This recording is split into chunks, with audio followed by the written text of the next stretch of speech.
Pemirsa, hitung-hitungan awal Kementerian Pekerjaan Umum pemangkasan anggaran Direktorat Jenderal Bina Marga sebesar 25 triliun rupiah berdampak pada peniadaan pembangunan jalan sepanjang 57 km, peniadaan peningkatan kapasitas dan preservasi peningkatan 1.102 km jalan, serta pemeliharaan 47.603 km jalan dan 563.402 meter jembatan.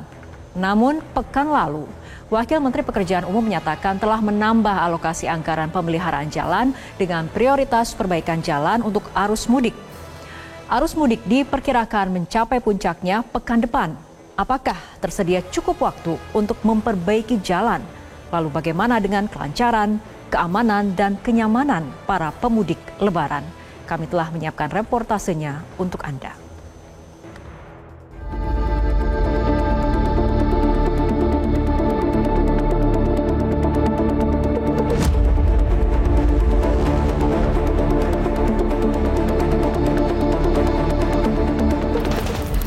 Menjelang Lebaran mulai terlihat kesibukan warga yang ingin kembali ke kampung halaman.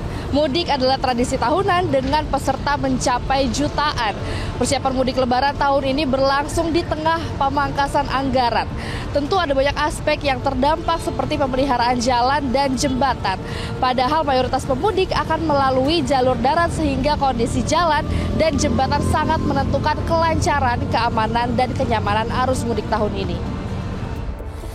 Jalan yang merupakan jalur utama warga Kecamatan Huinong menuju ke Labu Sidi merupakan jalur alternatif antara Kabupaten Pati Rembang dan Pati Blora.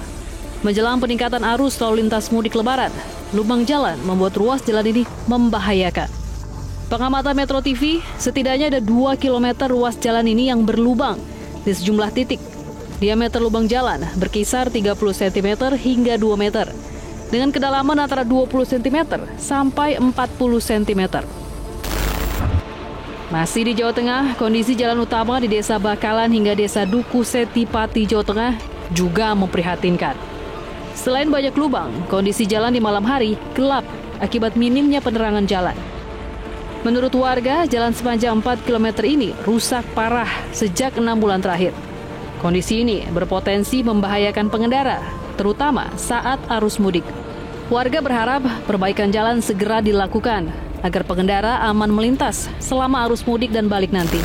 Kerusakan jalan cukup parah juga kami temui pada ruas jalan alternatif mudik lintas tengah kota Bekasi, yaitu Jalan I Gusti Ngurah Rai, Bintara Jaya, Bekasi Barat. Jalan yang menghubungkan antara Provinsi Jakarta dengan kota Bekasi ini biasanya dipadati pemudik bermotor dari Jakarta dan Tangerang menuju Pantura dan berbagai kota di timur Pulau Jawa. Jalan ini berfungsi memecah kemacetan pada ruas jalan arteri Kalimalang. Sejumlah warga yang ditemui mengatakan kerusakan jalan berulang kali terjadi.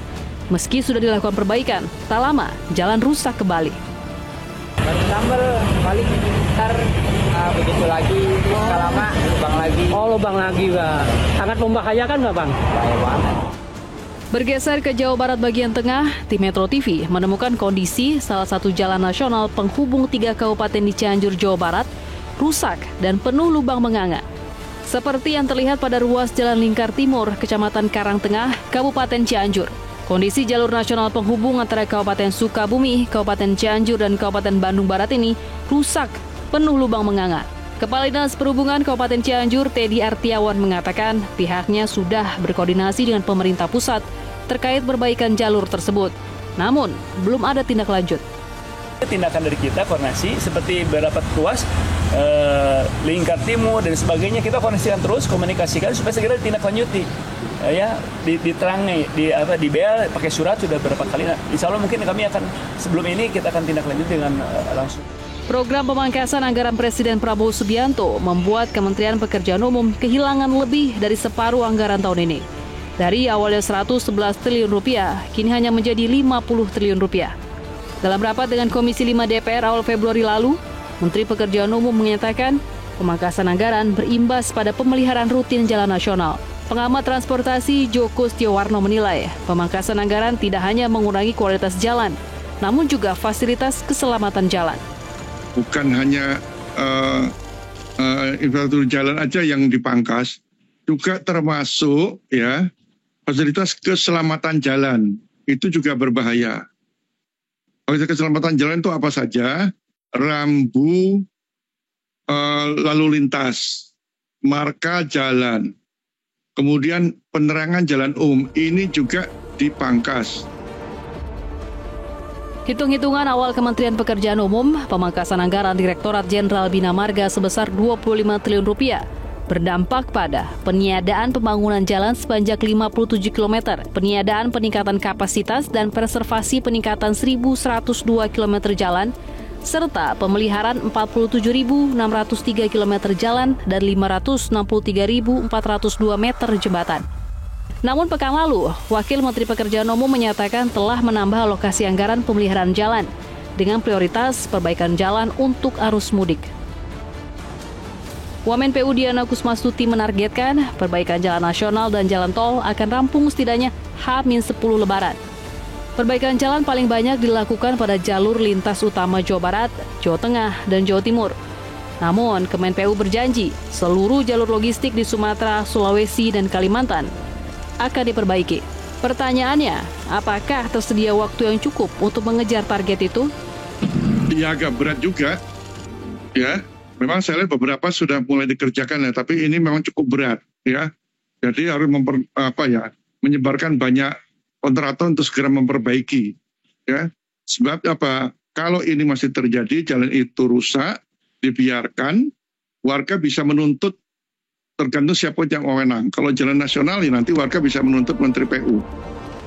Salah satu kegiatan perbaikan jalan yang terpantau Metro TV adalah pada jalur Selatan Nagrek, Kabupaten Bandung, Jawa Barat, yakni Jalan Utama Cicalengka-Nagrek, Kabupaten Bandung, Jawa Barat, serta jalur alternatif Cicalengka-Cijapati. Kondisi jalan di dua jalur tersebut mengalami kerusakan, mulai dari berlubang hingga aspal yang terkelupas, akibat sering dilintasi kendaraan besar dan terendam banjir. Ditargetkan proses perbaikan jalan di jalur mudik Selatan Nagrek rampung sebelum digunakan saat arus mudik. Kementerian Perhubungan memperkirakan ada 146,48 juta orang yang akan mudik pada Lebaran tahun ini. Jumlah pemudik mencapai 52% dari total penduduk Indonesia.